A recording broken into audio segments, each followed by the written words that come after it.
নৈৰ পাৰত এচটা শিলত বহি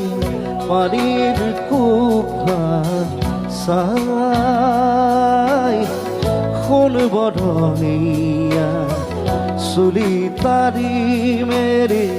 তাই জানো কি পায়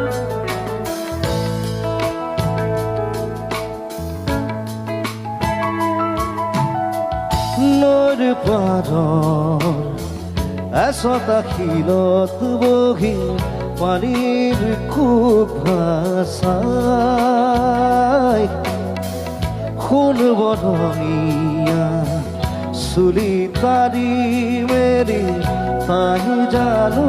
কি পায় বুকুত বিচাৰে কাণ পাতি তাই সুৰৰ গুণগুণনি